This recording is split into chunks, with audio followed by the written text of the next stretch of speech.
Hey students, so let's go over a few of these problems that are on the stoichiometry practice problems worksheet that you have. So I actually have the full sheet here with all the problems on it, but I am going to just do questions number 1 and 5. That way you kind of get a sampling of the two different methods. So I've taken number 1 and made it a little bigger, and I've taken number 5 and I've made it a lot bigger. This is number 5 right here. So that way I can kind of just show the whole process from number 5 and number 1, how to solve these, and then you'll have something to go off of to hopefully help you out. Okay, so the first problem has us doing something similar to what we've seen, right? We have a chemical equation, and we have a problem where we're trying to go from grams to grams of another substance, right? We have mass when we are trying to go from lithium nitride to lithium hydroxide. So just trying to understand what the problem is asking here is helpful. Determine the mass of lithium hydroxide produced when you've got this amount of lithium nitride reacting with water. And so we've got this chemical equation here to go off of, and it's already balanced for us. Yay. So we can actually go from any of the coefficients and use those as our mole ratios. So let's walk through that process and make sure that this makes sense. We're going again from mass of one substance to moles of another substance, and then from moles of that substance to moles of a new substance, right? So this is going to be mass of lithium nitride, in this case, to moles of lithium nitride, then to moles of lithium hydroxide, and then to mass of lithium hydroxide. And why are we going in that order? Well, really this is a moles to moles problem, if you think about it. That's the whole point. I say, I have this many moles of lithium hydroxide. I know it says grams, but this represents also an amount of moles, a fraction of a mole, a smaller amount of a mole. I'll show you that in a second. And I'm going from, okay, if I have this many moles of this, how many moles would this equation predict that I'll produce of lithium hydroxide, another substance? And then I can just go straight from moles to mass, because there's a common conversion factor there with molar mass. Okay, so let's start off with what we know. We're going to start with the 0.38 grams of the lithium nitride, right? So I start off with that because that's the actual number I'm given, and I know that I'll eventually be ending up at lithium hydroxide mass. So lithium hydroxide mass is where I'm ending up. Make sure you can see that. Okay. Now, the first step is I'm going to try to get to the moles. So that conversion is molar mass. And the molar mass number that I've got is 34.83 grams of lithium nitride. And that's 1 mole of lithium nitride, right? That's the idea. I'm just converting this to moles. And if I actually wanted to know what is the actual value of this equation, the answer is that it's about 0.0. Well, actually I did this math with a slightly different number before. I'm going to say it's about 0.01. It's not quite that, but it's close to that. You can actually do the math if you want. 0.38 divided by 34.83, it's about 0.01 moles. Maybe something like 0.012 or something like that. So anyway, this is my number of the number of moles of lithium nitride that I've got. And the reason I want to say that is that's the whole point, right? I'm going from moles of lithium nitride to moles of lithium hydroxide. And that's kind of useful because it's the common unit that I'm converting into. Now I'm going to convert to the moles of lithium hydroxide. So where do I get this from? It's in the mole ratio. I know that if I put 1 mole of lithium nitride into this equation, I'm going to get out 3 moles of lithium hydroxide. So I didn't put 1 mole, I put 0.01, about 0.01 moles of lithium nitride, but that's all accounted for here with the math. I'm factoring that if I do my math right. So I'm going to go 1 mole of lithium nitride is to 3 moles of lithium hydroxide. And by the way, I've just kind of canceled this unit, and now I'm in moles of lithium hydroxide, which is one of my goals. I was trying to get into the moles of the other unit, but now I have to get into mass of that unit. And that's going to be my final answer. So the final step is taking molar mass of lithium hydroxide, which I have as 23.95 grams of lithium hydroxide. And that is for 1 mole of lithium hydroxide. That's what molar mass is. Okay, what's that answer going to be? 0.78 grams. So, sig figs in, sig figs out. I've got the same number. I'm done. Okay, so that's the idea for number 1, is that you're just kind of going through a mass to moles to mass style conversion. Determine the volume of ammonia gas produced at SCP if 0.038 grams of lithium nitride react. So what I'm doing here is I'm taking, okay, I know the number of moles that are reacting of lithium nitride. So I'm going to go from mass to moles, like I did. And then from moles of lithium nitride, I can go from moles of that to moles of the ammonia gas, right? And then from moles of ammonia gas, they said volume, so I need to go to liters of gas. So it's going to be another, multi-step conversion, but I'm just doing this mole-to-mole conversion, and I'm going to end with liters. So let's go ahead and work that out. So it's the 0.38 again, multiplied by my molar mass.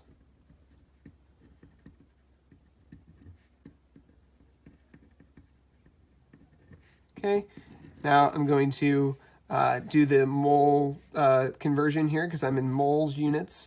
Moles of lithium nitride. There's 1 mole of lithium nitride for every 1 mole of ammonia. Might seem like a needless conversion, 1/1, but it actually lets me convert units. And I'm making sure I'm keeping track of what units I'm in. So yes, it's a little redundant to divide 1/1, but it's still important. I'm just kind of moving this down a little bit because I wrote some notes up here. And now I just got to get the molar mass of, actually I don't need molar mass at all, do I? I need to go from moles units to volume units. 1 mole at standard temperature and pressure of a gas, any gas, is 22.4 liters. That is the volume of ammonia gas. Okay, so go ahead and multiply the top, divide the bottom, and my answer calculated is 0.24 liters of ammonia.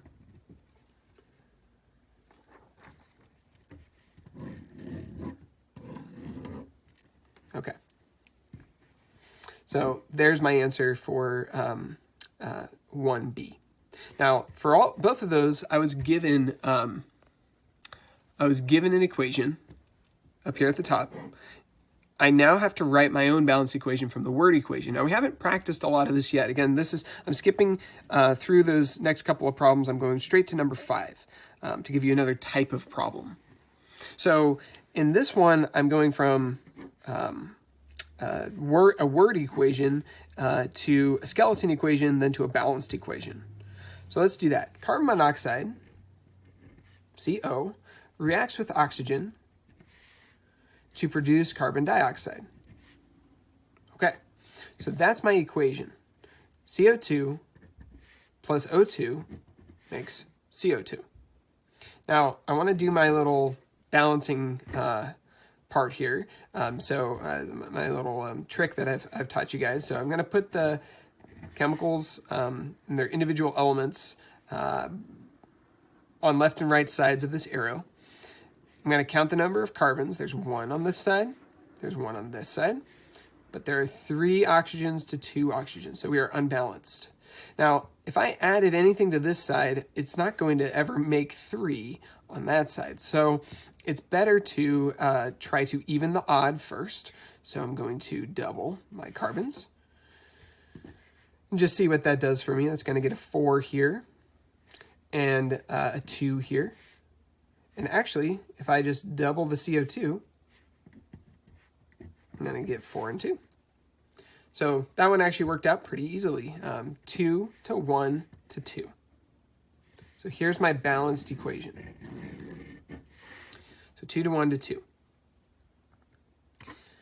Now we go ahead and start the conversions here, the stoichiometry. If I start off with a certain number of moles of oxygen, 2.25, how many moles of carbon monoxide are needed to completely react with the oxygen? Interesting. So this one, I'm starting off with 2.25 moles of oxygen. And it's wondering, well, how many moles of CO2 do I need to completely react with that oxygen? Well, I know that for every mole of oxygen that I have, I need 2 moles of carbon dioxide. So I don't have 1 mole here. I have 1 to 2 here, but I have 2.25 moles here. So I'll just multiply by that same conversion of the 1 mole of O2 to 2 moles of CO, carbon monoxide, and that's going to tell me how many moles I need to completely react with it, because that's what the equation predicts. If I have 1, I'll need 2. If I have 2.25, I'll need, well, let's just do the math here. 4.50. I could have done that in my head. Right? 4.50 moles of CO2. Again, sig figs in, sig figs out. Okay. So it sounds like a complicated question, but you're always going back to your equation. Lastly, part C, if 7.62 grams of carbon monoxide react, how many molecules of oxygen are required to react with the carbon monoxide? Don't be fooled. This is almost the same question, right? I'm going to start off with the amount that I know, which is basically going to be that mass of the CO. I'm just going to convert that to moles right away. And I know that if that many moles of CO, which I can just convert right to moles, if that many moles of CO exist with this equation, I'm going to have to know by the, I'll be able to know by the chemical reaction here how many moles of oxygen I would need to completely react with that amount of carbon monoxide. And then I can just say, well, if I know that many moles of oxygen are going to react, I can just easily convert to representative particles, in this case molecules, of oxygen. That's an easy conversion using Avogadro's number. Okay, so let's go through that whole conversion process. 7.62 grams of CO.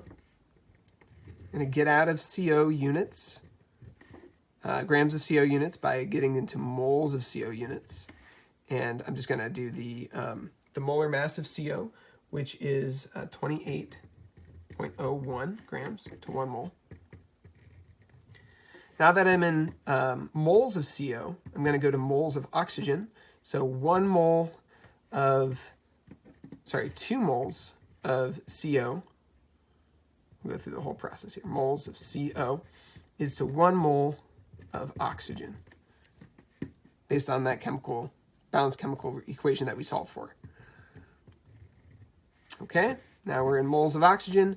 Now I just want to know if I have 1 mole of oxygen, or if I have my number of moles of oxygens, how many molecules is that? So I'm here going to molecules. 1 mole of oxygen is 6.02 times 10 to the 23rd molecules of oxygen, right? Okay, now I'm in my final unit that I was hoping for, and my answer is going to be a big number because we're talking about individual molecules, goodness. So our number is going to be 8.19 times 10 to the 22nd molecules of oxygen, okay? But I hope it's not intimidating to see, the full scope of what you have to do. I know it's a lot. When you look at one big equation like this, start off with a little map of what you're doing. And you can use Mole Map or Mole Island to figure out those steps. But this is just the simplest way to think about it. I need to somehow get to a mole-to-mole conversion. What do I have? What am I given? Well, I'm given mass. I'm going to have to move that into some kind of common mole unit to then convert to a different type of substance in there via moles, and then I can just convert to whatever else I need. So that's the over idea when you're talking about those types of problems. And when you're talking about, how much of the other stuff do I need to completely react? Really, I'm just saying you're looking at the balanced chemical equation. If you have a certain amount of moles of this, then you will need a corresponding number of moles of this based on the ratio of 2 to 1, or whatever ratio you've got. And then the same type of reaction, the same type of question can be posed to you when we're asking how much of something is going to be produced when you're given a certain amount of reactant, how much will then be produced. So they're all just similar types of questions. Just know what they look like when you see them. Don't be intimidated. Good luck.